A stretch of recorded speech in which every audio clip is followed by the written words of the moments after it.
जी भाई, अस्सलाम वालेकुम। हम स्टार्ट करते हैं F2 टेस्ट नंबर 7 की डिस्कशन।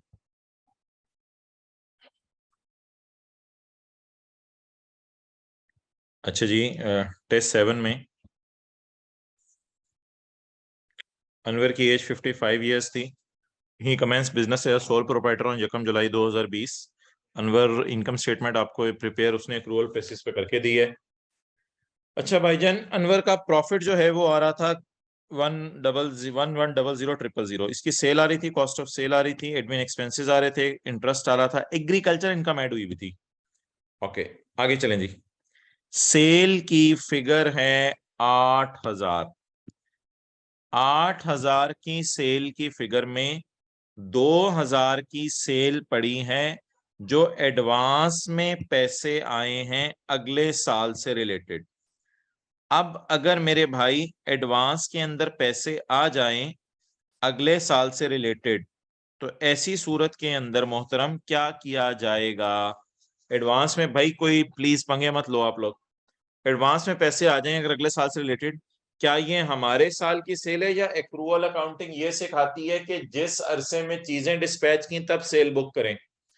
बताएं जी, चीजें डिस्पैच करें तब सेल बुक करें या उस वक्त सेल बुक करें जब पैसे आए?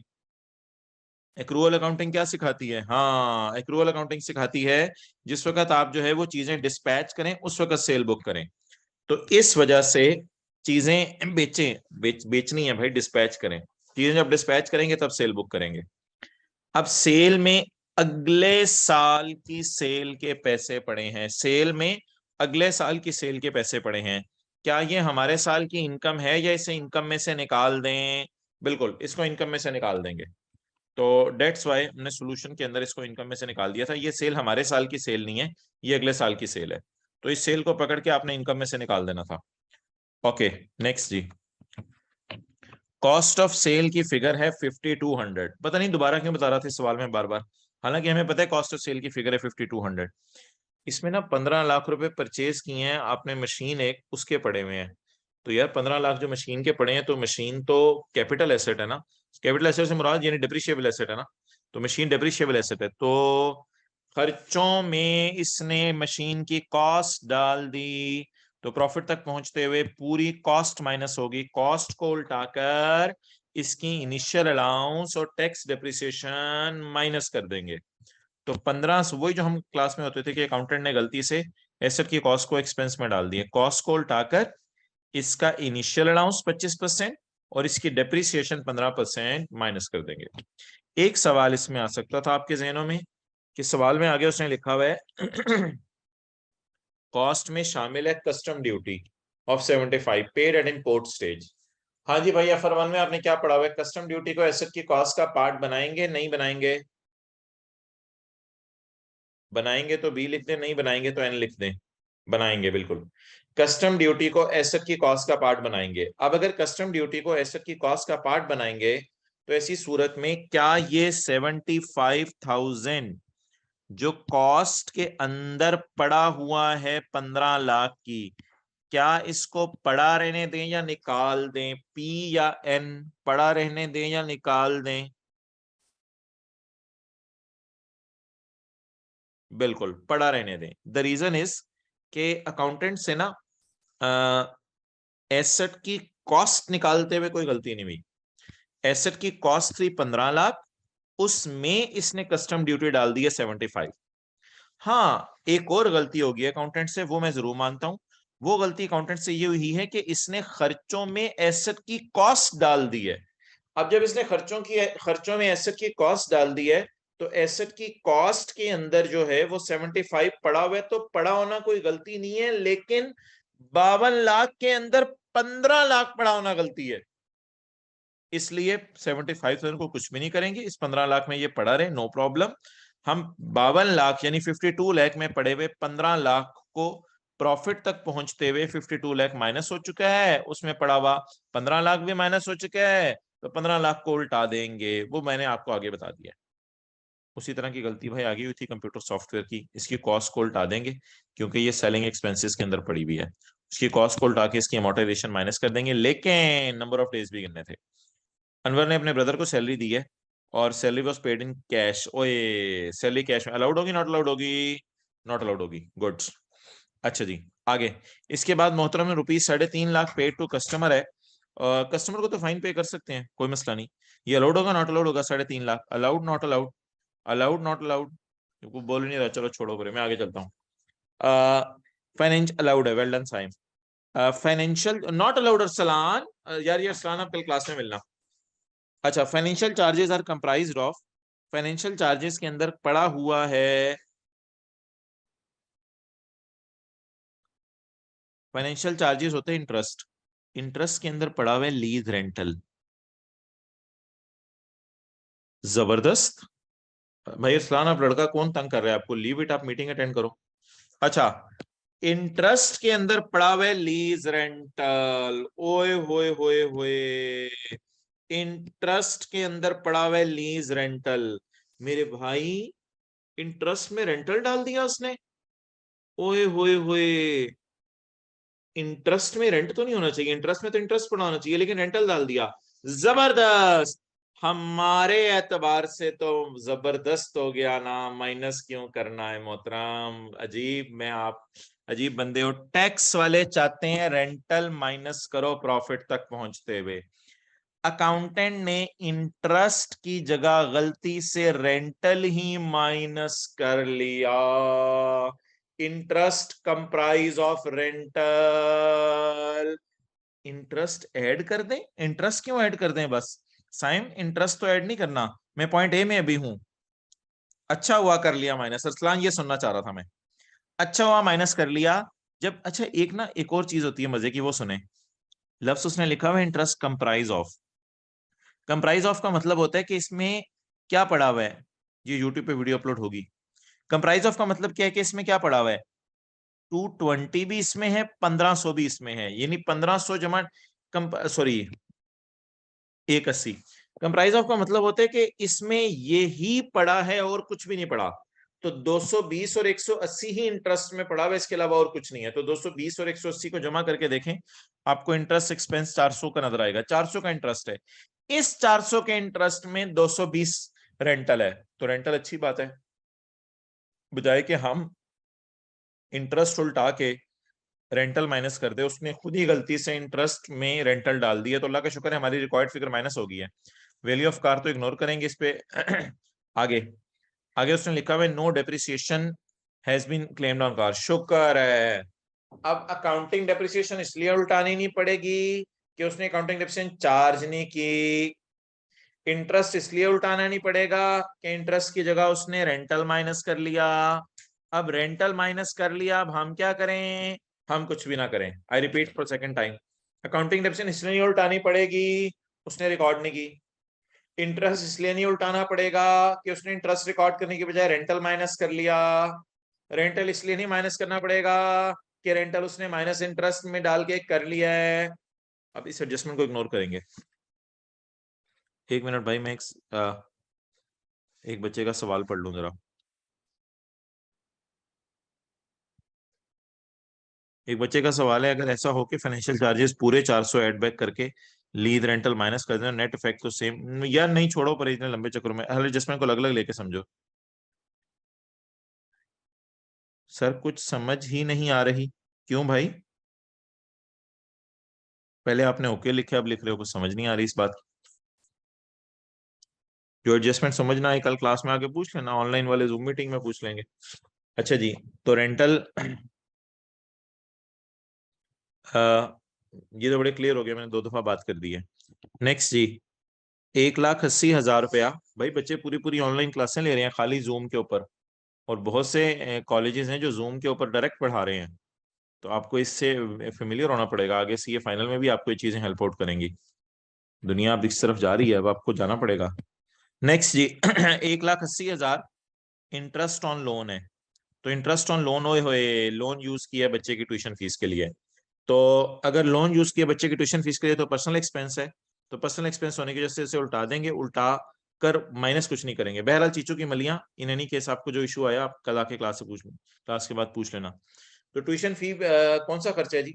ट्यूशन फी घर का खर्चा है, ट्यूशन फीस के लिए लोन लिया, उस लोन पे इंटरेस्ट पे किया, ये बिजनेस का खर्चा नहीं है, इसको नॉट लोड होने की वजह से ऐड कर देंगे। और एग्रीकल्चर इनकम तो माइनस करनी है, द रीजन इसके वो एग्जाम्प्ट इनकम है, लेकिन उसे इन पे ऐड करके न्यूमेरिकल के फेस पे लेस कर दीजिएगा। तो देखें एग्रीकल्चर इनकम के साथ मैंने क्या किया है, ये तो सॉफ्टवेयर हो गया, उसको ऐड करके उसकी अमोर्टाइजेशन माइनस कर दी। ये सैलरी टू ब्रदर ऐड होगी क्योंकि कैश में पे हुई थी। ये इंटरेस्ट ऑन लोन ऐड हो गया। एग्रीकल्चर इनकम उल्टा दी यहाँ से, और फेस पे फिर हमने ऐड भी की क्योंकि ये हमारी इनकम तो है, लेकिन लेस इसलिए की कि इसके ऊपर टैक्स जमा नहीं कराना। ओके चलें जी, अब वो हमारा एक और सवाल था चैप्टर 19 वाला, उसको डिस्कस करते हैं। चैप्टर 18 वाला, mister Mateen was employed with Melody Limited. यार ये पेज निकाल लें 377। चीचू के मलिया, आप जरा अटेंटिव हो जाए इंशाल्लाह, इस सवाल को इस नियत से समझे कि ये समझ आए। चीचू के मलिया ओके कर दें। Mister Mateen was employed with Melody Limited as an event organiser. Mister Mateen event organiser के तौर पे मेलोडी लिमिटेड में ज्वाइन किया, नौकरी शुरू की है। On 30 June 2001 he resign from his employment. 30 जून 2001 को उसने अपनी नौकरी छोड़ दी। 30 जून 2001 को उसने अपनी नौकरी छोड़ दी, ठीक है जी। Without completion of notice period, notice period पूरा किए बगैर। नोटिस पीरियड का मतलब ये होता है कि एम्प्लॉय ने ना एम्प्लॉयर को बता के जाना होता है थोड़ा सा पहले कि यार मैं छोड़ के जा रहा हूँ, ताकि तुम और कोई एम्प्लॉय अरेंज कर लो। जैसे कॉलेज में कोई टीचर हो, जिस दिन जाना हो अगले दिन बता दे कॉलेज को कि मैं छोड़ के जा रहा हूँ।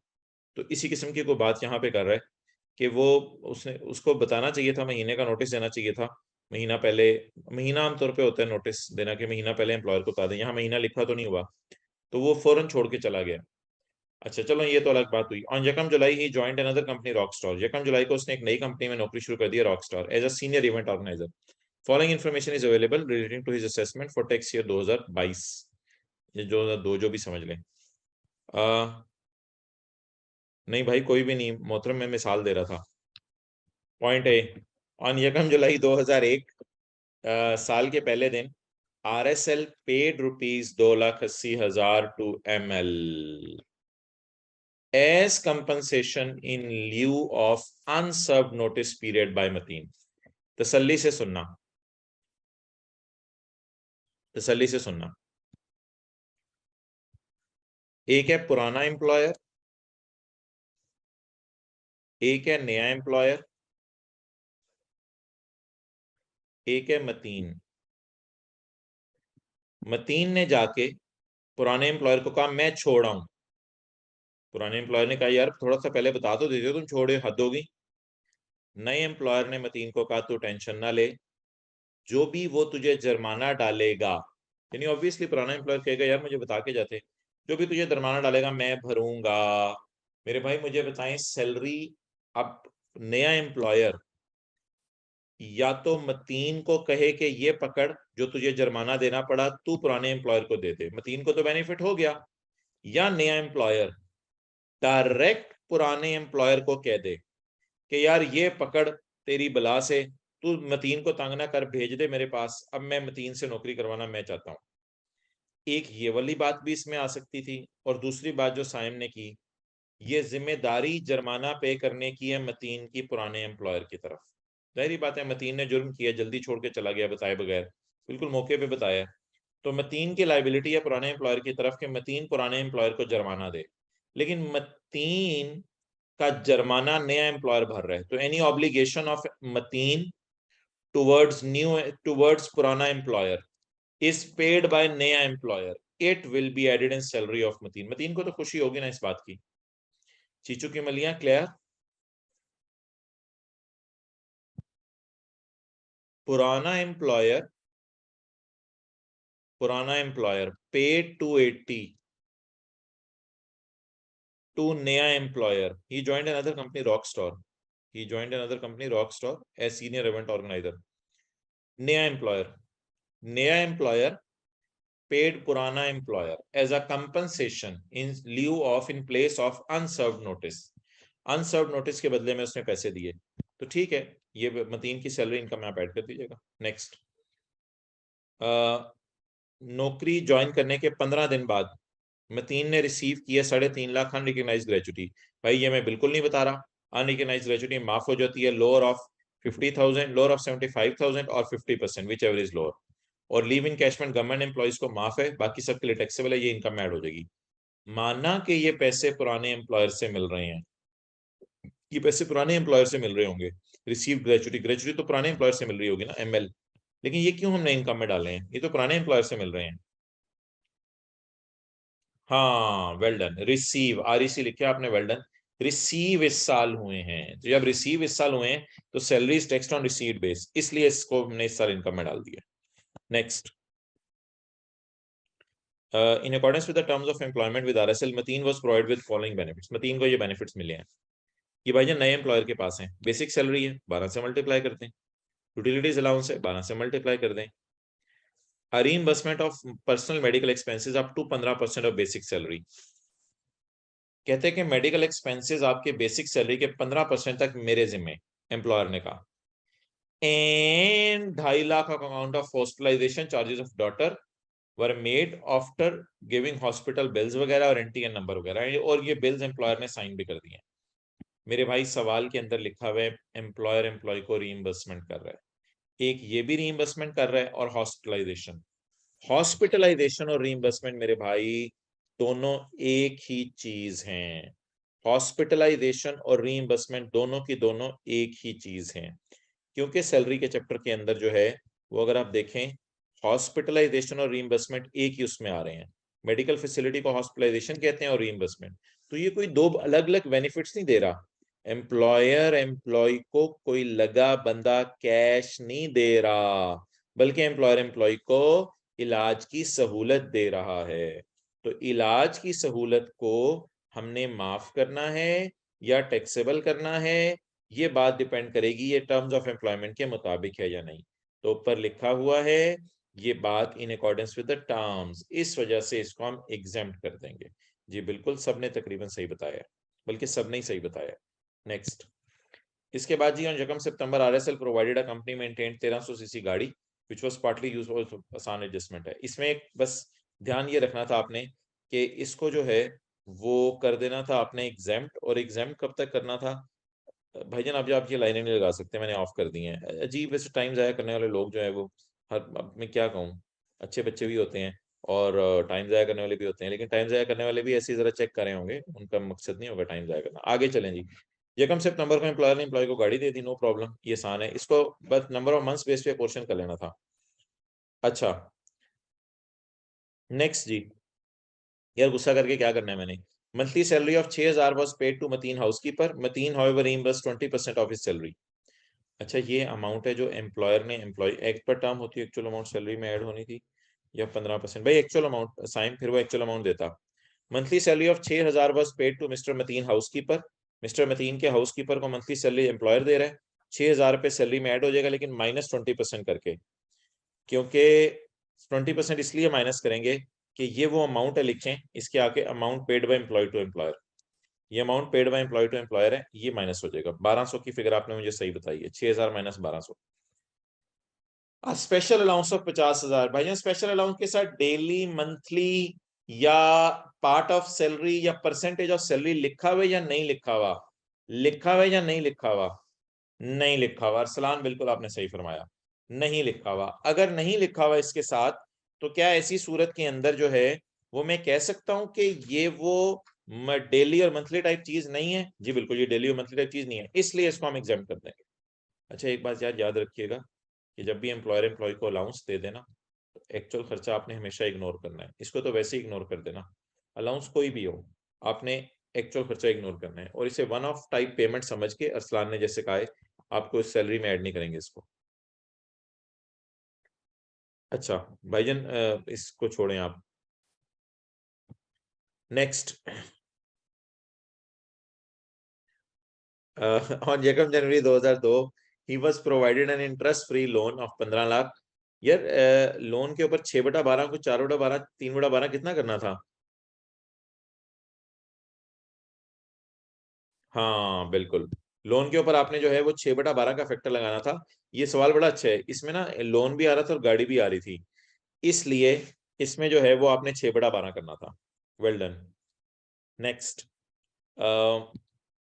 A commission of 5 lakh was paid for introducing new clients for the company. यार ये ना बहुत पुराना सवाल है, उस वक्त ऐसे आता था, इसको ना अर्नड कर दे। ये पेड आपको कंफ्यूज करेगा, पेड से लगेगा, ये नेट ऑफ टैक्स टाइप चीज है। ये पुराने सवाल थे, अब आई के पैसे नहीं देता। अब पेड का मतलब होता है नेट ऑफ टैक्स, या रिसीव का मतलब होता है नेट ऑफ टैक्स। तो इसको अर्नड करें आप। समझ आ गई? ये कंफ्यूजन कितने लोगों को थी तो THI लिख दें, जो भी मैंने आपको क्लियर कर दी। जी वेल डन। ये कंफ्यूजन कुछ लोगों को आई होगी। 5 लाख उसको कमीशन अर्न हुआ है तो बस ये 5 लाख सैलरी में ऐड कर दें। ये जो इस पे टैक्स कटा है, नहीं थी ये जो इस पे टैक्स कटा है सेक्शन 21 के मुताबिक ऐड कर दें। खुदा का खौफ करें, किधर जा रहे हैं? बिजनेस का चैप्टर कहाँ से आ गया, सेक्शन 21 किधर आ गया, सेक्शन 21 कहाँ से ले आए? ये प्लीज क्लास के बाद मिलिएगा, ताकि इस इशू के ऊपर डिस्कशन हो जाए। इस पे जो टैक्स कटा है 5 लाख पे 10% 50,000, ये एंड पे माइनस कर देंगे, क्योंकि ये टैक्स एम्प्लॉय का एम्प्लॉयर तक पहुंच चुका है, सॉरी FBR तक पहुंच चुका है। तो 5 लाख को आप सेक्शन 21 का L लगेगा। यार ये कौन लोग हैं और क्या चल रहा है? फैसलाबाद वाले क्या हो गया है? आप जोक कर रहे हो? फैसलाबाद वाले, मैं जरा क्लास में कल आपसे पूछूंगा। यार it's height of anything, joke कर रहे हो? नहीं, ये आपसे गलती हुई थी या आपने जोक किया है? साइम, मैं ये कह रहा हूं कि कमीशन है, हाँ साइम मैं ये कह रहा हूं कि कमीशन है 5 लाख का, तो इसके साथ आन लिख लो, सवाल में गलती है। पहली बात मैंने ये कर दी साइम, सवाल में गलती है, छोड़ो परे पेड का मतलब क्या है, सवाल में गलती है। आपने ये अमाउंट 5 लाख, बस 5 लाख अर्न लिख लें 5 लाख के साथ। अच्छा, अब आगे अर्न लिखा हो, रिसीव लिखा हो, इस पे क्लास के अंदर हमने काफी सवाल करने हैं, इसलिए साइम इस डिस्कशन को छोड़ दो, कोई मसला नहीं है इंशाल्लाह। 5 लाख रुपए आपने अर्न किया भाईजन, कमीशन अगर एम्प्लॉयर से ले तो ये सैलरी इनकम में ऐड होता है, तो 5 लाख को आप सैलरी में ऐड कर दें। हाँ, ये टैक्स ऑब्वियसली एम्प्लॉयर नहीं आपका काटा है, तो ये न्यूमेरिकल के एंड के ऊपर जो है वो आप माइनस कर दीजिएगा। आगे नेक्स्ट, पेड हो गया तो क्या करेंगे? छोड़ो ना राओ, मैंने कहा इस किस्म की एडजस्टमेंट क्लास में कोई कर लेंगे, सब सारे सामने बैठे होंगे, तो छोड़ो राओ इसको। Okay, the tax deducted at source from his salary, ये भी एंड पे आपने माइनस करना है। अपार्ट फ्रॉम हिज एम्प्लॉयमेंट, उसकी नौकरी के अलावा with RSL, mister Mateen also organise events for private clients, private clients के लिए इवेंट्स अरेंज कर रहा है। इसको इनकम फ्रॉम बिजनेस में डाल दें, इनकम फ्रॉम अदर सोर्स में डाल दें, मर्जी है आपकी, कोई इतना मसला नहीं है। तो he receive total of ₹1 million, however he इनका लॉस ऑफ 3.5 लाख। अब ये मोहतरम चैप्टर 14 का कॉन्सेप्ट है, लॉसेस ये ना चैप्टर 14, ये चैप्टर 14 का कॉन्सेप्ट है जो मैंने आपको पढ़ाया नहीं हुआ, कि किसी हेड में लॉस आ जाए तो उसका क्या करना है। तो यार अरसलान, ये कमीशन वाली बात क्लास में कर लेंगे कल, याद करा देना। तो भाईजान ये लॉस की अभी मैं बात करता हूँ आपसे, इस 3.5 लाख के लॉस का क्या करना है। ये आउट ऑफ सिलेबस तो नहीं मैं कहूंगा, आउट ऑफ जो हमने पढ़ा हुआ है उससे बाहर की चीज थी, इसलिए इसको इग्नोर करें जरा, इस एडजस्टमेंट को। Point E, consideration for vacating the possession of building, कोई बच्चा बता दे इसका पेज नंबर कौन सा है? यार अहमद बाजवा, ये तो चैप्टर 14 में समझाने में आधा घंटा लग जाता है, इसलिए तो मैं कह रहा हूँ चैप्टर 14 का कॉन्सेप्ट है। Page 377, well done. पेज 377 पे देख लें, consideration for vacating the possession of property falls under the head, falls under the head, बोले बोले बोले बोले, falls under the head income from, जी, income from other source, well done. Income from other source में ये fall करता है। आगे चलें जी, इसको 10 से डिवाइड करना था, क्योंकि इसको 10 से डिवाइड करते हैं। He also received a share of profit, ये तो फॉरेन सोर्स बिजनेस इनकम है, no problem at all. Capital gain China, capital gain China business Ethiopia की तरह इसको डील करना था। हाँ, मशहूर जमाना एडजस्टमेंट आ गई जी, जिसका आपको इंतजार था। मुझे बताएं, ये ज़कात किसी इदारे को दी है या हुकूमत के खजाने में उशर ऑर्डिनेंस के मुताबिक जमा कराई है? किसी इदारे को दी है या हुकूमत के खजाने में जमा करवाई है?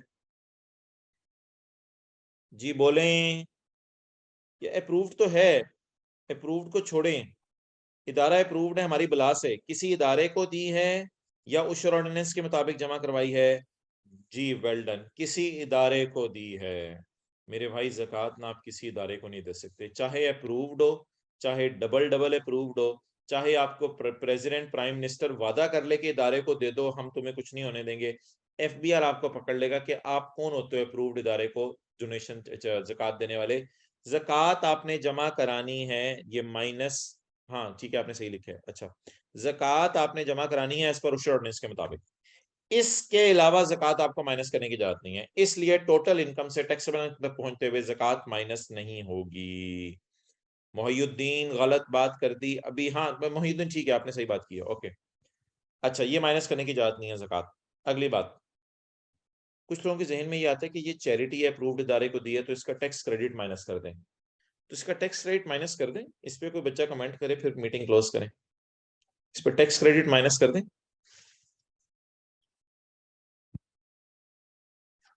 जी भाई, इस पर टैक्स रेट माइनस कर दें, कर दें कर दें, ओ तेरी खैर कर दें, हद होती है यार, इस पे कैसे टैक्स रेट माइनस करें मेरे भाई? टैक्स क्रेडिट तो हम तब माइनस करते जब ये चैरिटी होती, और लफ्ज लिखा हुआ है ज़कात। ज़कात की उर्दू क्या होती है? ज़कात। और चैरिटी की उर्दू क्या होती है? सदका, चंदा।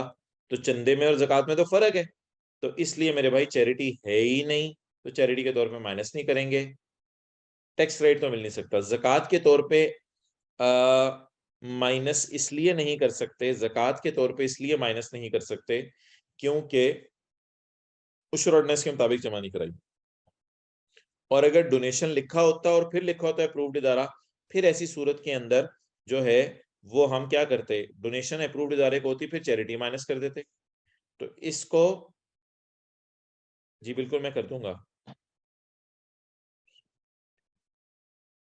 यार वो लिखेगा it is paid as per approved, it is paid to राउ, वो लिखेगा इट इज पेड टू क्या कहते हैं गवर्नमेंट ऑफ, ये sorry it is paid in Zakat and ordinance, ये लफ्ज लिखेगा, ये नहीं लिखेगा। और खाली लिखा होगा, अगर पेपर में इस तरह का सवाल आ जाता है यार, ही पेड ज़कात ऑफ 2.5 लाख, तो हम एज्यूम कर लेते हैं ये ऑर्डिनेंस के मुताबिक जमा हुई है। लेकिन अगर वो खुद किसी इदारे को जमा करा दे जाके, फिर उसको आपने डिडक्टेबल अलाउंस नहीं देना, क्योंकि फिर तो ऑब्वियसली इस हुकूमत के खजाने में नहीं पहुंची। और अगर ऐसे लिख दें ही पेड ज़कात ऑफ 2.5 लाख, फिर माइनस करने की इजाजत है, क्योंकि हम फिर एज्यूम करेंगे उस ऑर्डिनेंस के मुताबिक है। ठीक है जी, क्लियर। कमीशन वाली बात को यार मैं कल क्लास में भी डिस्कस नहीं करूंगा, लीव इट, इंशाल्लाह इससे अच्छी एडजस्टमेंट हम और क्लासेस में कर लेंगे।